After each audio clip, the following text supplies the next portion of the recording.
नमस्कार दोस्तों, हरे कृष्णा। मैं तुषार ठाकुर आप लोगों का स्वागत करता हूँ अपने चैनल पर। तो आज मैं आपको सुनाने वाला हूँ वैशाख मास का 8वां अध्याय। पिछले अध्याय में हमने जाना था कि वैशाख मास में जलदान का क्या महत्व होता है, जलदान क्यों करना चाहिए और जलदान करने से क्या लाभ मिलता है।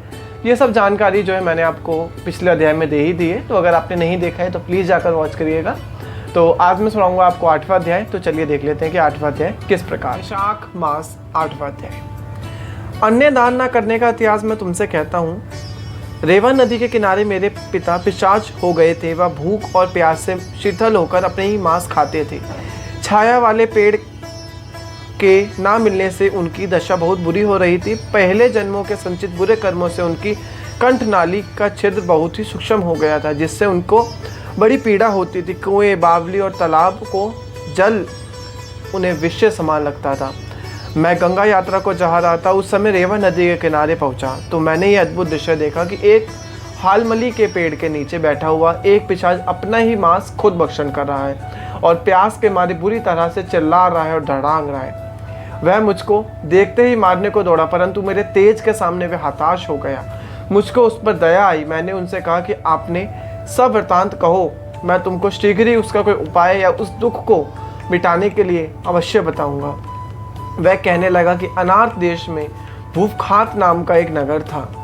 मैं वहाँ संस्कृत गोत्र में उत्पन्न हुआ और मेरा नाम तप, दान और यज्ञों में बड़ी श्रद्धा से लेते थे। मैंने संपूर्ण विद्या पढ़ी और पढ़ाई, परंतु मैंने वैशाख मास में कभी भी अन्न दान नहीं करा। मेरे विचार में इसी कारण मैं ये पिशाच योनि मिली और कोई कारण दिखाई नहीं दिया। मेरे पुत्र शुद्धदेव का नाम बड़ा ही विद्वान था और धर्मात्मा था। यह बात मैंने तुमसे कही। यदि तुम मेरे पुत्र से जाकर कहोगे तो आपकी बहुत कृपा होगी।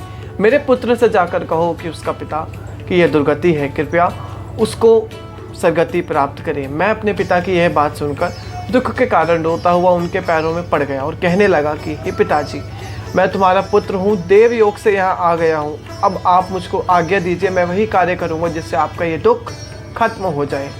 तब वह बड़ी प्रसन्नता के साथ कहने लगे कि हे राजन, की यात्रा करके शीघ्र घर जाओ और मेष संक्रांति में स्नान आदि करके विष्णु भगवान के निर्मित अन्न आदि किसी शेष ब्राह्मण को दान दो, जिससे सकुटुंब मेरी मृत्यु हो जाए और मुक्ति हो जाए। मैंने तीर्थ यात्रा करके घर आ वैशाख मास में अन्न दान किया। तब मेरे पिता पिशाच योनि से मुक्त होकर मुझको आशीर्वाद देते हुए दिव्य विमान में बैठकर बैकुंठ को गए। सो हे राजन, मैंने तुमसे धर्म का ये सारभूत कहा, अब बताओ तुम्हारी क्या इच्छा है। तो ये था वैशाख मास का 8वां अध्याय। आशा करूँगा आपको बहुत पसंद आया होगा। पसंद आया तो जरूर वीडियो को लाइक करिएगा।